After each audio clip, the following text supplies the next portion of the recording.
और वो मुझे छुड़ा लेता है। अगर आपसे भी ये रोज रोज रोज रोज वही वही गुनाह हो रहे हैं तो उसका एक मुख्य कारण है, कहीं ना कहीं हम अपने आप को कुछ समझने लगे हैं। हमें घमंड है अपने आज्ञा पालन पे, इसलिए हम नीचे आके गिरे हैं।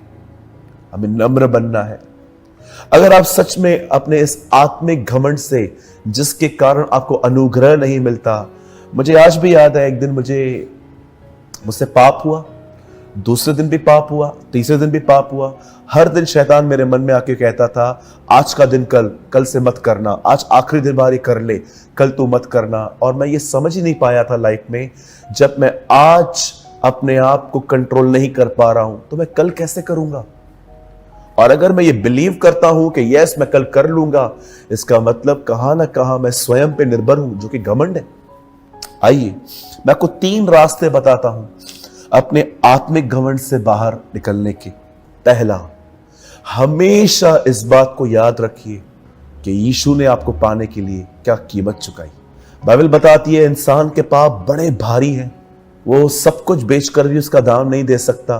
पर क्या आपने देखा यीशु ने हमारे गुनाहों ने हमारे प्रभु की हालत क्या कर दी। कलाम पाक कहता है जब वो क्रूस पे लटकाया गया, वो इंसान की तरह नहीं दिख रहा था, उसे इतना डैमेज कर दिया गया था। सदैव अपनी जिंदगी में ये याद रखें कि आपको पाने के लिए प्रभु यीशु मसीह कहां से गुजरे थे। दूसरी चीज, जब भी लोग आपको प्रेज करें, ओ आपने अच्छा किया, आपने बढ़िया किया, आप बेहतर हो, आप ऑसम हो, आप ये हो, आप वो हो, कृपया उनके शब्दों पर ध्यान न दें।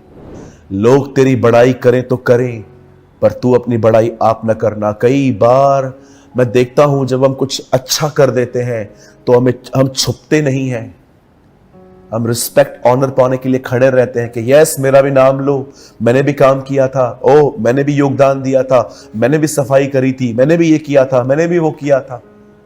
बाइबल बताती है जब लोगों ने यीशु को राजा बनाना चाहा तो वो उनके बीच में से भाग गया, क्योंकि वो राजा नहीं बनना चाहता था। आत्मिक घमंड से निकलने से पहली चीज यीशु के बलिदान को याद रखिए। दूसरी चीज, जहां पर भी आपको बड़ाई मिलती है, लोग आपको प्रेस कर रहे हैं, मेरे भाइयों मेरी बहनों, हमेशा याद रखना जैसे यूसुफ व्यभिचार न हो इसलिए भागा था, वैसे ही यीशु भी एक जगह से चला गया था जब लोग उसे राजा बनाना चाह रहे थे।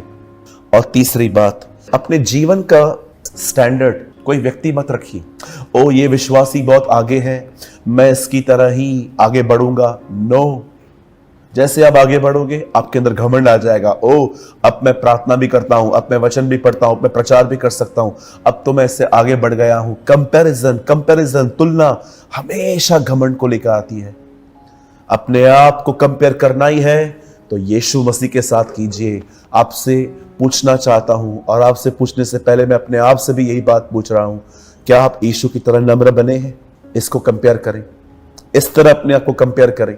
कंपैरिजन करना ही है अपने आप का तो लोगों से नहीं, खुदा से करिए कि क्या आप उस लेवल पे पहुंचे हो जहां पर वो है।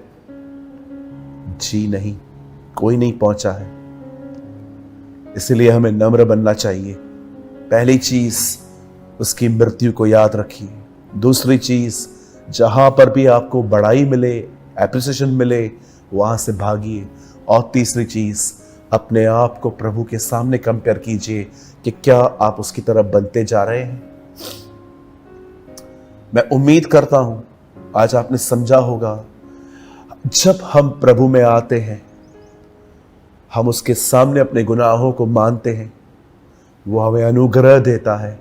वही अनुग्रह हमें पाप पर जय देता है, वही उसकी मदद के वजह से हम विक्ट्री पा लेते हैं। लेकिन अचानक आहिस्ते आहिस्ते हम उस अपने सिंपल डिवोशन से टर्न हो जाते हैं। अब अपने आप के बारे में सोचने लग जाते हैं कि ओ मैं बेहतर हूं। अब हमारे अंदर घमंड पैदा होना स्टार्ट हो जाता है और सडनली अनुग्रह चला जाता है और हम वापस पापों में गिरते हैं और रोज रोज उन्हीं गुनाहों को गिरते हैं। मेरे भाइयों मेरी बहनों, मैंने बहुत साल पहले खुदा से एक बात सुनी थी। मैं आज आपको वही बात कहना चाहता हूं और मुझे लगता है आप में से कुछ लोगों को सच में ये सुनने की जरूरत है। याद रखिए, जब परमेश्वर आपको आशीष दे, बरकत दे, ब्लेसिंग दे, जॉब दे, तो उसे और अधिक ढूंढना। अपनी आशीष को पाके बैठ मत जाना। अपनी आशीष को पाने के लिए उस आशीष को साइड में रख के उसे और ढूंढना। ये